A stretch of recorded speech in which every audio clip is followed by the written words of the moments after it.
might be wondering why the Land Rover has no seats in it apart from the driver's seat. I also have these ramps here, which I had to get today. Tomorrow we're off on a little road trip up to the middle of the country to hopefully collect something. So this should hopefully be enough room for it.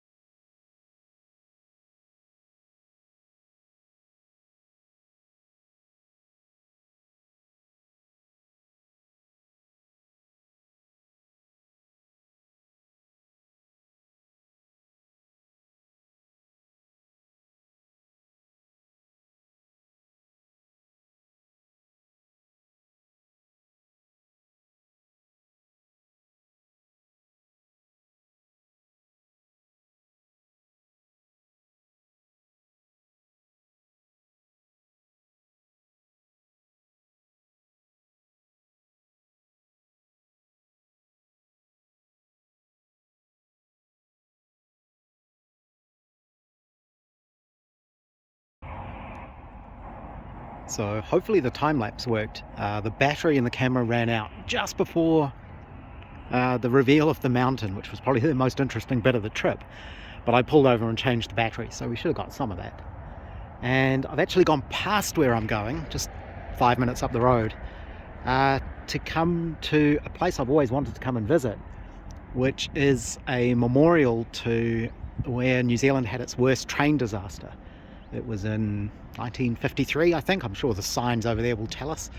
And I think it was Christmas Eve, and the rail bridge got washed away by a laha, I think it's called, which is when mud and water and stuff comes down off the volcano, which you can sort of see the mountain maybe behind there. And it washed away the rail bridge, and the train crashed over the bridge, and a lot of people died. I think the Queen was visiting at the time, actually. So this is the memorial to it here, because this is right where it happened. The river is just down here. There's the magnificent Land Rover, which has done really well. I'll wander over to where the memorials are and have a look there. This is one of the information boards that explains what happened here.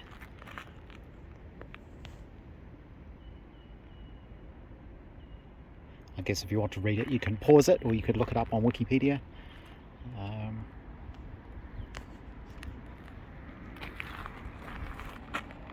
So this is where we are. This is where I'm meeting the person I'm meeting at lunchtime. So it's just down the road. Let's have a look and see what else there is.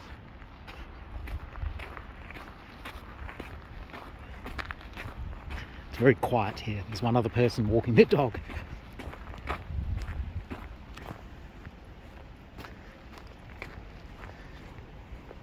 There's a bogey.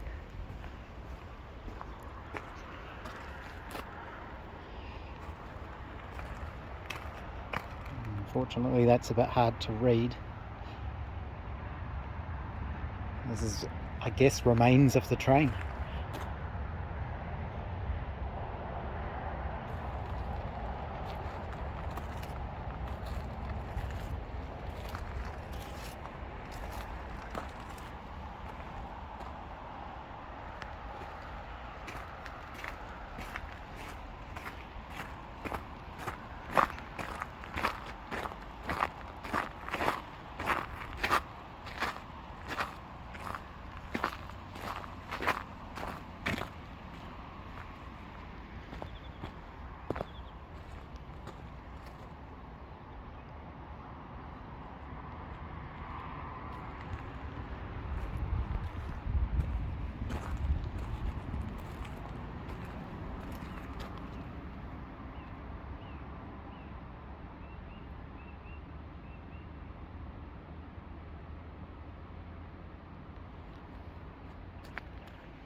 There's the river.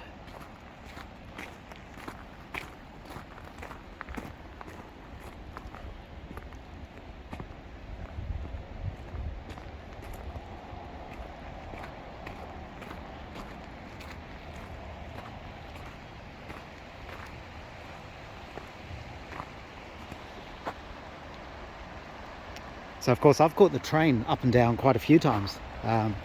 So many times, in fact, the train manager recognises me, and if he can, he tries to get me a seat by myself.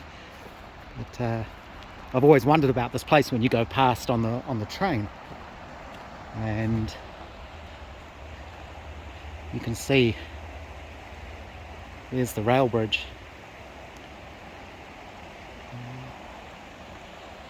Luckily, I probably wouldn't have known that you can walk up there. There's obviously a track there. The dog walker's gone up there, so I'll go for a wander up there and have a look.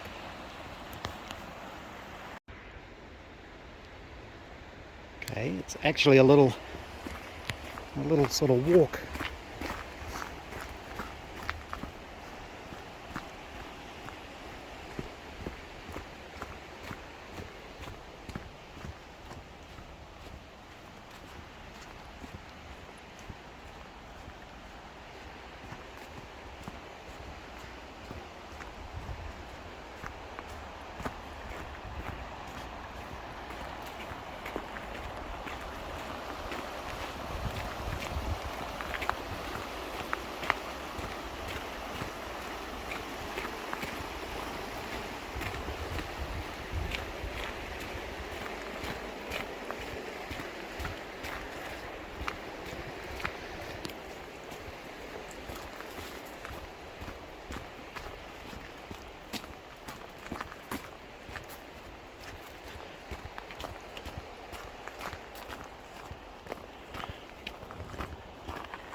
The ice here. Hello.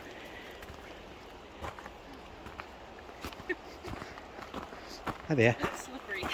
I'm glad I saw you walking up here because I didn't know there was a track. So Oh, yeah, I didn't know either. I just saw it quickly and I was like, oh. check it out. But getting down, maybe go the other way.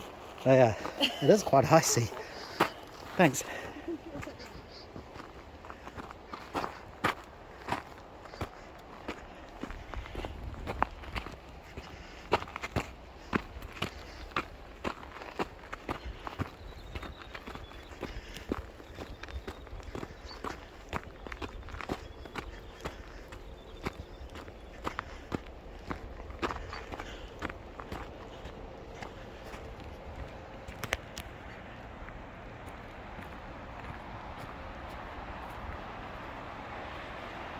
So this is where the bridge got washed away.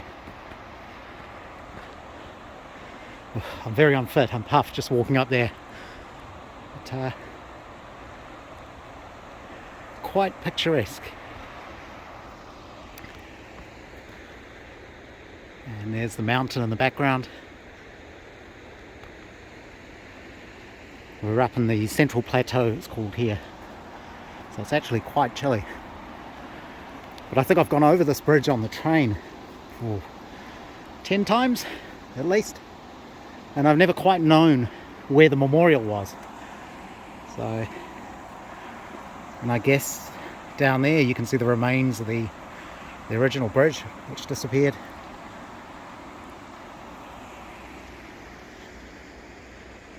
Yeah. Really interesting location.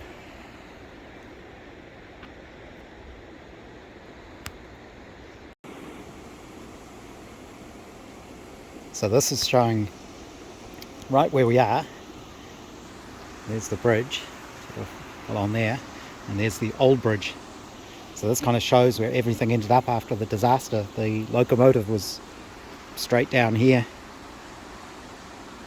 and the rear of the train was right next to it, and the carriage somewhere over there, another one slightly down there, and one of them ended up 2.5 kilometers downstream. So it must have been quite a torrent of water and mud and stuff that caused it. So you can sort of see the level of the river here. It's not very high, It doesn't look like it gets much higher because you can see where the gorse and things is, but you can see how the footing of the old bridge was kind of in the river.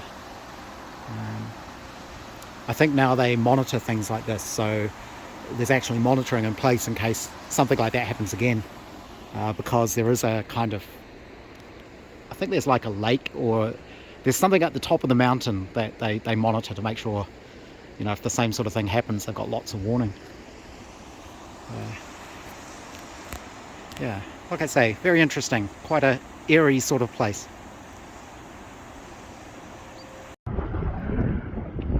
So I'm at my actual destination, which is the Army Museum in Waiouru.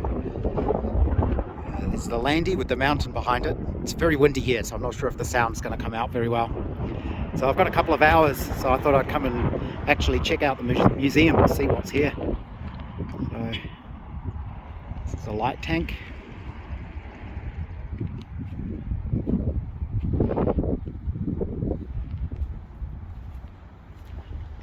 Bulldog walker, apparently.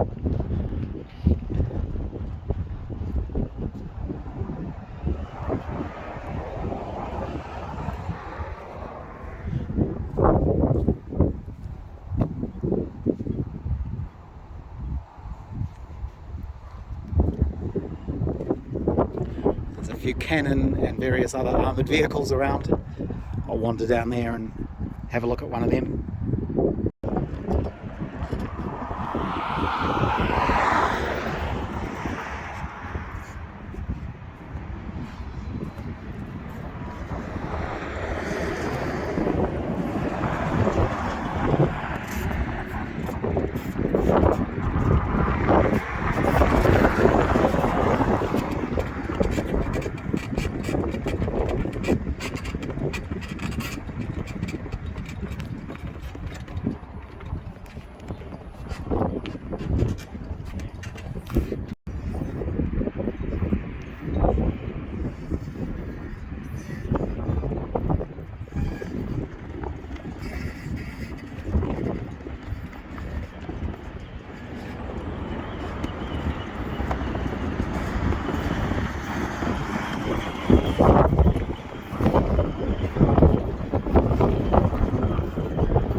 So finally home again, and I can show what this thing is. Maybe. It's a bit jammed in there, but it did fit. And yeah, I've got another project. I'll have to pull it out and all the parts out, and we can have a proper look at it later.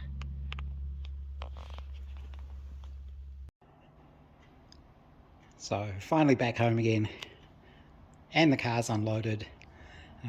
I actually went past home on the way back because I wanted to fill up the petrol tank, because I'm measuring the fuel economy in the Landy. I've been tracking it for a bit to see if any of my tweaks to it have made any improvements, and I think they did. I think it did quite well on this trip, but I won't know till I work out the fuel consumption. But this is what I ended up with. It's a 1953 Velocette LE. The LE stands for little engine, and I think this is a Mark II. I think the Mark 1s were about 149cc engines, and I think this one might be a bit bigger, but it's still less than 200. They're really weird bikes. I mean, you can tell just by looking at it. This one's been messed around with a bit. The chap I bought it off thought somebody was trying to turn it into something a bit more sporty or racy, so they've taken off the knee guards and the running boards and the panniers at the back. I've got some of that stuff. So I got the bike, I got these spares that came with it. These are the panniers. There's an extra set of springs, that's the muffler. Some of the metal work, but I think some of it's missing. Spare gearbox, spare rear drive, and a spare front end by the looks of it. It also came with this, which is the original windshield, the name there, and the vinyl surround thing. That's quite cool. There's also a manual that came with it, printed out manual, and some other things, but I don't really know that much about them. I've looked up a little bit about them. They were popular as police bikes in the UK. They were actually called noddy bikes, and apparently the reason for that was when a policeman went past a senior officer, they were supposed to salute, but that would mean taking your hands off the handlebars, so instead of saluting they would nod. Don't know if that's true or not, but that's apparently what the bikes are called, noddy bikes. And they're really interesting. So it's a flat twin cylinder engine, water cooled, so there's a radiator. These earlier ones, the Mark 1s and Mark 2s, I think it's a 3-speed column shift. So this is the gear shifter. Not sure how that works yet. And a pull handle starter. So that's what this is. This is the starter.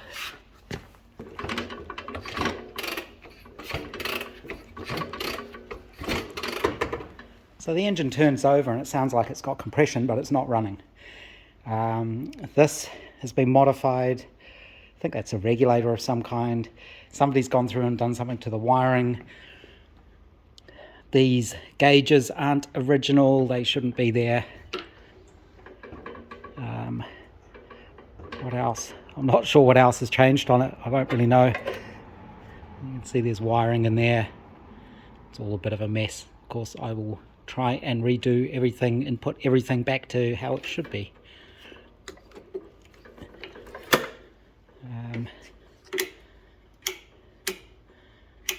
Don't know what that's going to. The headlamp, I guess.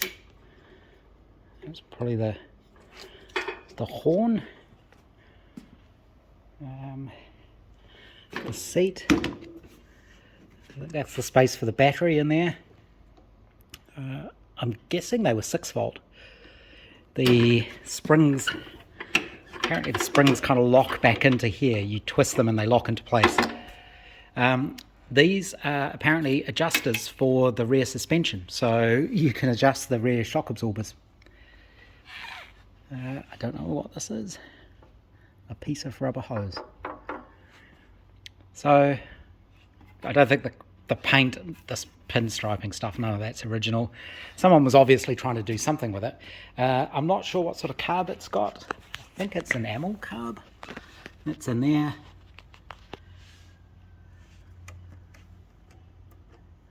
Not sure what that is.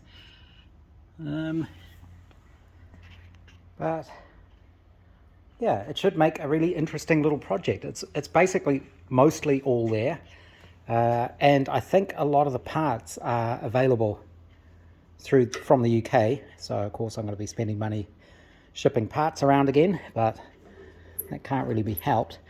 Somebody's replaced a lot of the bolts with Allen head bolts. This side's a bit beaten up.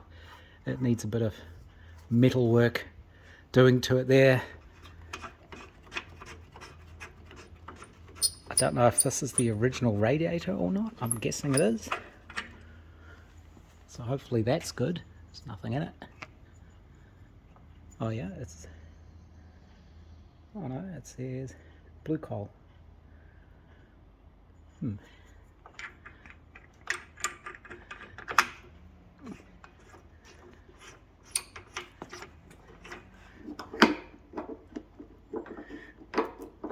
The fuel filler. How's this one? There we go. Doesn't smell of anything. Where's my little torch? I'm always losing this thing.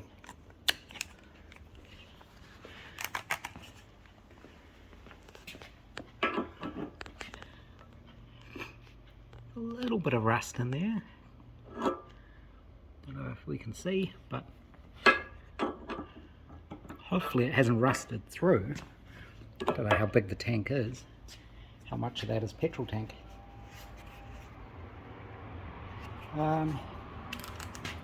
Don't really know what else I can say about it because I don't really know anything about them.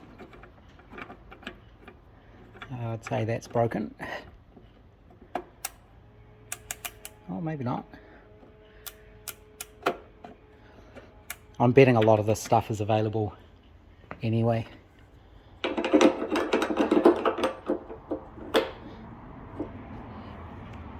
So they're very low down. Big bulbous fairing on the front. Apparently they're very quiet. So it looks like the fuel tap. I bet there'll be something up under there. Yeah, it's up under there.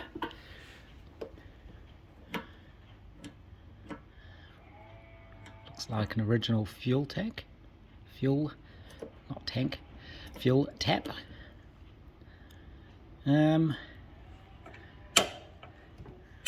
Guess that's the rear brake. And that's the clutch.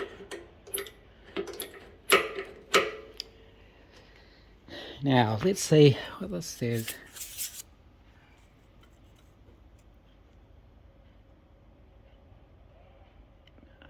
20760. 200/20760. So I guess this means it's the 200cc one. It's got the frame number there. 19297. Well, it's got the speeds and the gears, or what you shouldn't exceed. Top gear, 50 miles an hour.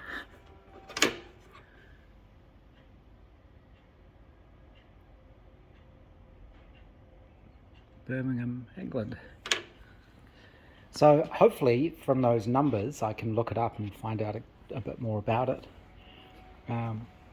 This seems to be a spare gearbox and rear end and kickstand, so I'm guessing that's the gearbox there. That looks like a clutch. There's the gears.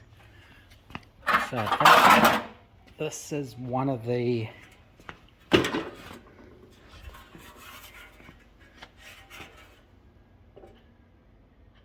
these go on here somehow. I'll have to look in the parts book and try and figure it all out. The other thing about them that's interesting is there's no chain. It's a shaft drive to the rear, which is kind of cool. And there's the little box on the back, and I'm guessing that's the rear brake. Very, very interesting. And there's obviously oil in those front shocks. I don't know why it's on that weird stand. I don't know quite what's going on there. But that's going to be a fun little project, I think. Not sure the state of the muffler. It's pretty rusty, but maybe that's just the paint coming off it. Again, maybe these are available. I'll have to look and see. And there's, looks like more front forks, rear shocks. Don't know what that is. These go there somehow. I don't know how exactly these mount. There doesn't seem to be any mounting points for them, but I think they normally kind of fit on the back there.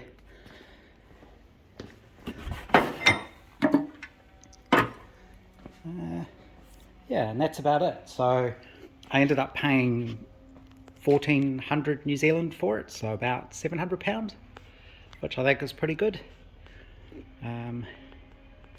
Yeah, you can see somebody was tarting it up. Radical 1953 LE. I don't know if that's original or not. But good little project. They weren't originally white. I think the original colour was a sort of silver grey. So there is one of these up at Southwards Car Museum down the road from me, so I can go and have a look at that and compare. I'm not sure what version that one was. I can't remember off the top of my head. I think it's a Mark 1. Very cool.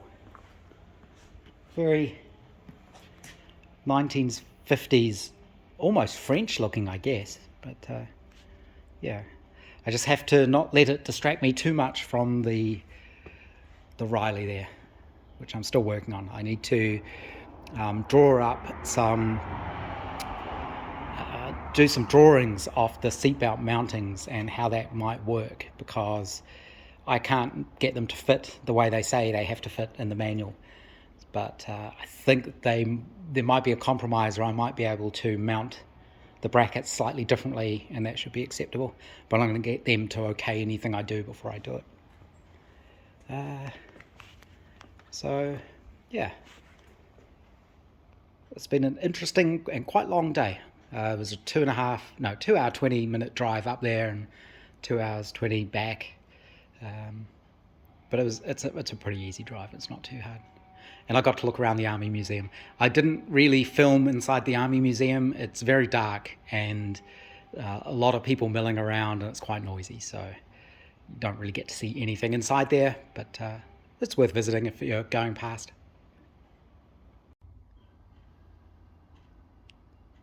And I should say I entirely blame Mr. Tweed for being a bad influence that led me towards this. I went online innocently looking for Riley 9 information and videos, and somehow have ended up getting into old bikes. I don't quite know how that happened, but as I say, I blame Mr. Tweed. He's a bad influence. Next thing you know, I'll end up with sporting a moustache that monkeys could swing off myself.